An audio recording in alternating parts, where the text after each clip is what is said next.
Welcome to our podcast series, Identity Dialoguing with the Other and Myself. I'd like to welcome Flora Kakanou, who is a scientist and business consultant in pharma, who's going to speak to us today about being of African descent and what it means to succeed. Welcome, Flora. Thank you. Happy to be here. Thank you. So I wanted to just start a little bit about your origins and where you grew up and what it meant to be of African descent. If you could just tell me a little bit about yourself. Yeah, so I grew up around Paris, and I grew up in quite a big family. I have a lot of siblings, as you probably know. And I moved to Normandy when I was just below 10, I want to say. Moved to Normandy when my parents got separated. And so then I did most of my growing up in Normandy. And as a Black kid, you can definitely imagine in Normandy, especially back then, it was 2006 or something, around 2006. We were the first Black family to move there in that little town that's called Moult in Normandy. And so that was definitely an interesting experience. Very different from what people might think, actually, but it was very interesting. So it was just my sisters, my brother, and my mom. We started going to this school, and you know when you get introduced to a new class and the teacher's like, here's the new kid, and you're at the front of the class and everyone's saying hi and they're looking at you a little bit like, ooh, like what's going on? And it was interesting because people were curious more than anything. People were just, I actually, surprisingly, my sisters and I, we were quite popular in school. I did have a lot of friends. I don't know if it comes from curiousness or just the innocence at that age of kids don't really care. But yeah, it was a really good experience growing up there. I didn't grow up feeling any different from anyone.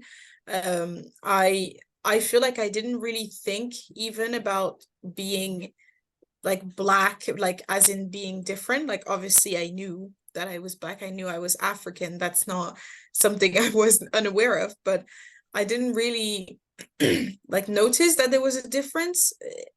Like I feel like if I ever when I got to the point of realizing that, it was when I grew up, when I started seeing maybe the news or when it was starting being talked about in class and I could understand it. But yeah, definitely growing up was a good experience in Normandy. Being African or not being African, I feel like I had just a normal countryside experience. And so it's interesting. You mentioned something about moments when people would ask about your hair or ask something, and Yeah. you would make these teachable moments, right? Mm-hmm. What? Yeah. I think so when people do ask these questions, especially when we were younger, because nowadays it's a bit different to be asking these questions. You kind of should know because you're able to just look it up for yourself. But back then, definitely when I was also wearing natural hair when I was younger. And so back then all these questions like, oh, why is your hair like this, or can I touch your hair? To me, it wasn't anything to do with trying to be discriminatory or racism or anything. It was really, to me, it came from a place of curiousness. As I said before, the feeling that I had when I was there as the first Black family in that little countryside town was that people were curious about us, rather than afraid or anything else that you might think. So yeah, I just took the opportunity to explain to them, my hair is this way, your hair is this way, and when I have braids in, that's how you do it. Actually, my mom started getting known in the town to do braids. Like everyone started to know that she was really good at doing hair because she was doing ours. and we started getting like little white girls coming to our house for my mom to braid their hair. And I think that says a lot about how people were really curious. And if anything, they probably were like, oh, something different in the countryside. You know, when you're in the countryside and you've got these old ladies at their balcony who don't have anything to do all day. They probably thought that it was just an interesting change to see. And yeah, I definitely took these moments to explain to people where I was from, what it meant to have hair like mine. And I never really had a moment where I had a question like this and where I was unhappy to hear it, or I was angry, or I answered in an angry way. I mean, to me, it was always like, oh, you're interested. It's good. I'm gonna give you the answer you're looking for. So it's interesting. You also said something about what your parents told you about school and Mm. succeeding. What did they tell you? Yeah. So when we were growing up, that I think that started when we were still all together in around Paris. Definitely, there was like a big saying in the house, which was, you know, we are Black, we need to be working harder than others to achieve, you know, the same levels.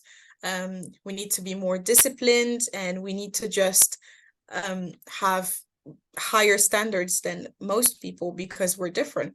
Um, and that definitely comes from the fact that both of my parents came to Cameroon by themselves quite young.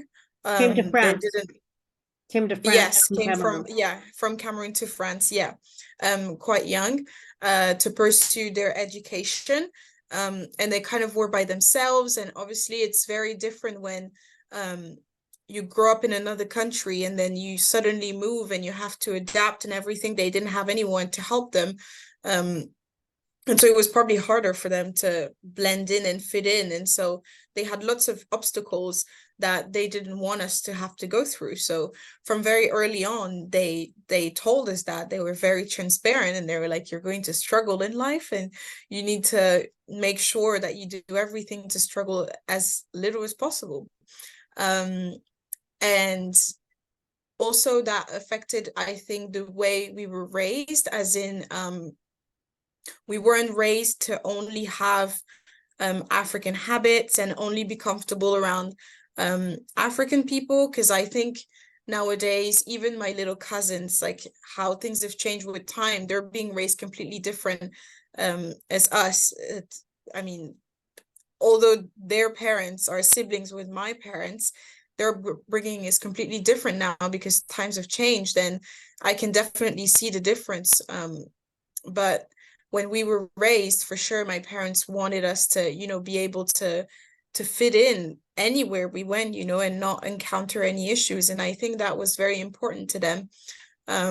You mentioned something about language. Yeah, yeah. We never, that I don't think it was necessarily voluntary, but there was so much going on when we were kids. I mean, my parents divorced, we moved across the country. There was lots of things for us to get used to in a short amount of time.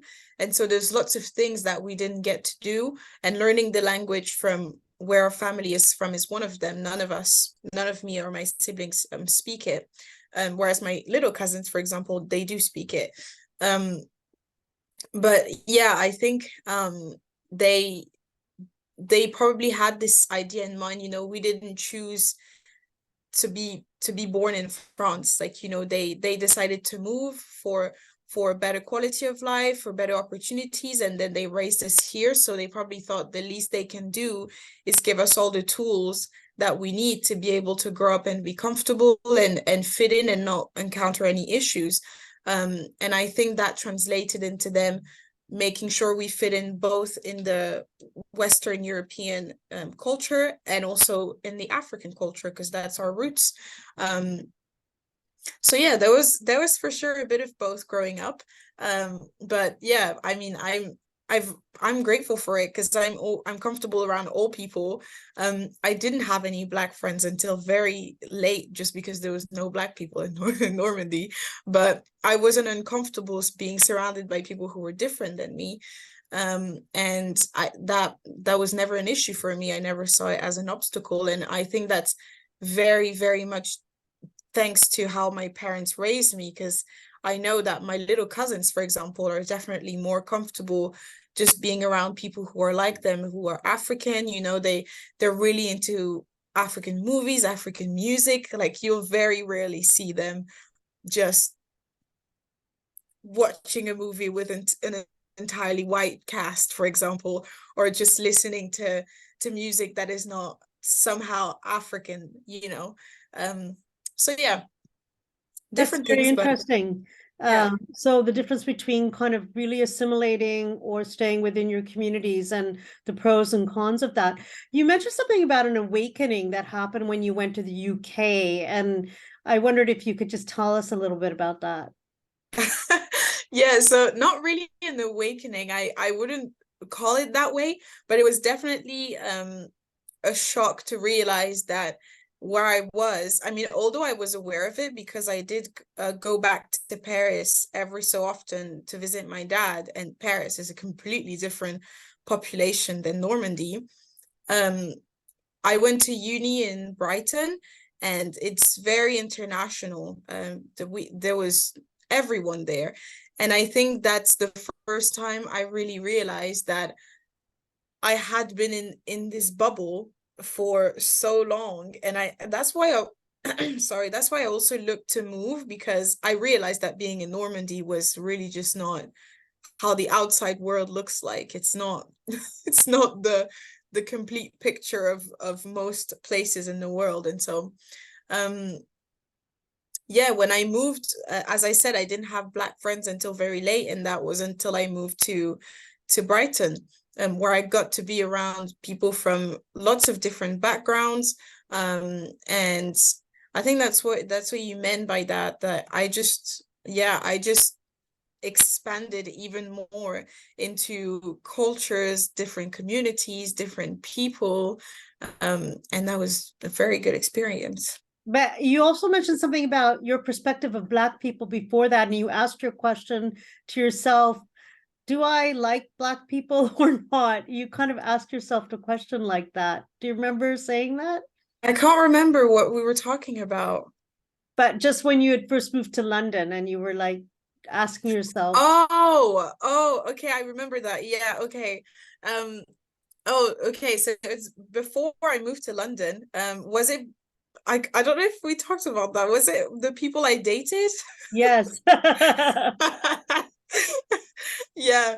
Um, yeah, I mean, I feel like before coming to London, I don't know. I feel like it has kind of to do with just because when I grew up, I guess, and when you get to the age of you start to like being interested in boys and all of that, or whoever you're interested into. Um, I was in a bubble where there was literally only white people. So I just didn't really have a choice. And when I started to develop these feelings and started to knowing that about myself, around me it was only white people, and I feel like I carried that for some time with me when I moved to Brighton. I mean, I pretty much only dated white boys, I think. um and then yeah, definitely after, as I got more comfortable and discovering just new people, i I just started dating people from other backgrounds, obviously. But yeah, I think what you mean specifically, yeah. There's definitely a threshold, a point in my life where I'm like, before that, everyone in my life was white. So So, you kind of had an awakening of kind of acceptance and yeah. When understanding I and Yeah, well, just also just being grateful that I didn't stay stuck in that bubble forever, and grateful that I got to move. And because now when I look at my friendship group, it's like if I was still in my little moult in Normandy, there's no way my friendship group would look so diverse and so rich, and so it wouldn't look that way at all. And so yeah, definitely when I compare what my friends and the people I hang around with and now to when I was in high school, for example, it's a whole different scenario for sure.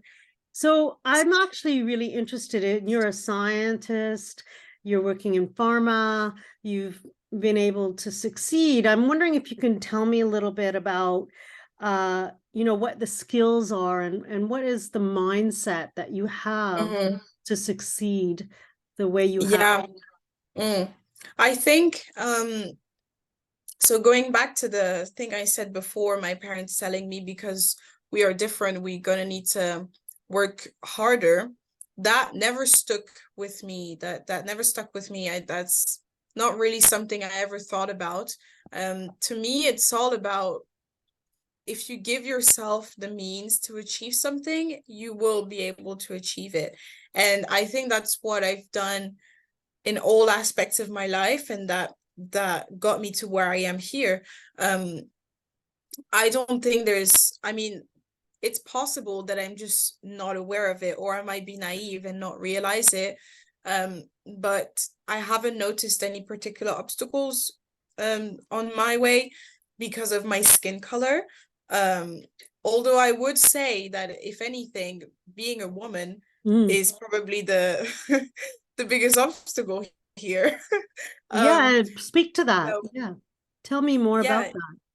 yeah, so to me, that's being a woman is always, I mean, that's at the forefront of all inequality issues in the workplace, difference between man and woman. There's obviously a lot of things of different ethnicities, of course, and also your sexuality, all of that. But the disparity between being, I mean, being a woman and being a man, that to me is what's I've noticed the most, mostly with pay, for example. I know that some people that have a lower level of education than me who were doing the same job at the same time as me were getting paid more.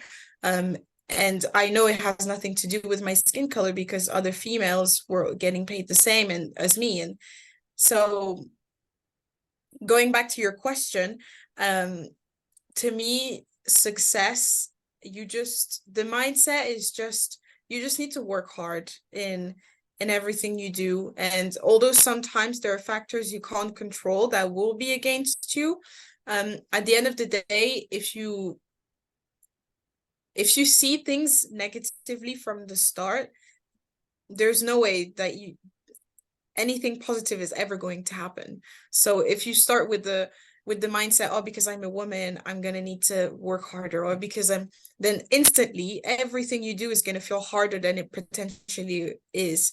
And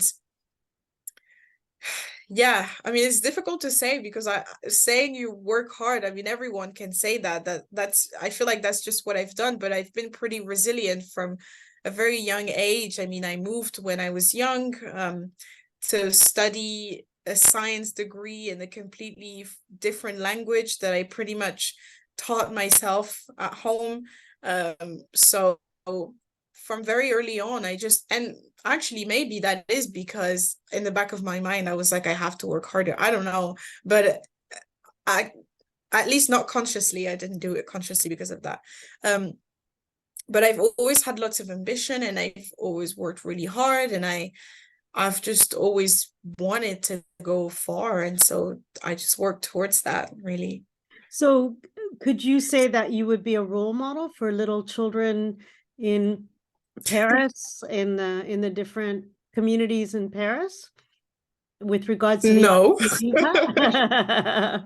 No, I wouldn't. I think that there's definitely for sure other people who would be considered role models because they have a more well-rounded, good everything.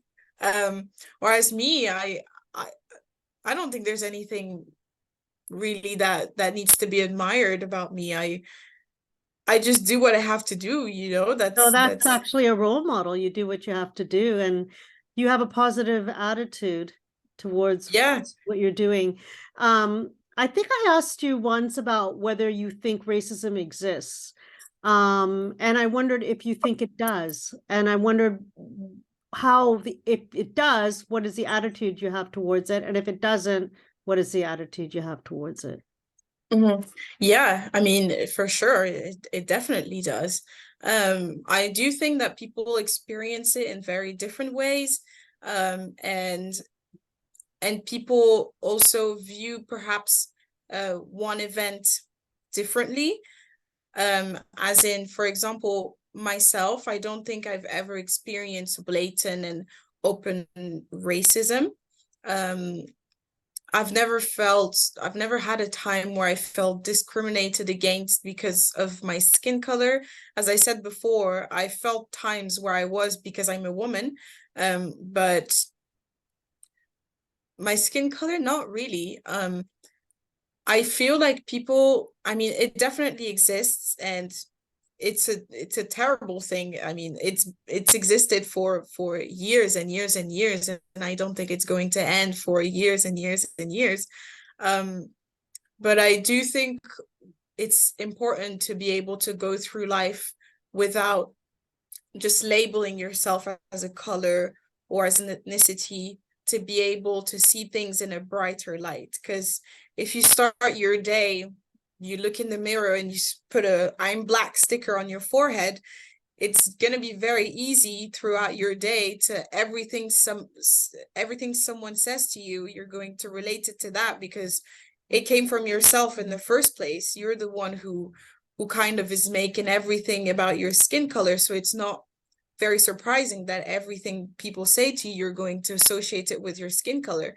And because I've never really had that mindset, I've never really been like, if you ask me to describe myself, the first thing I'm going to say is not going to be black or African. There's so many other things about me. Yeah, so maybe So we can get you to do our little identity descriptors. You're in the middle, and around are little descriptors of Flora. Maybe you could say who Flora is. yeah, sure. So to describe myself, I think the first thing I would say is funny. Um, like funny or fun. I try to incorporate that in everything I do. So that would probably be the first one. There would be ambitious in there. There would be loyal, very enthusiastic,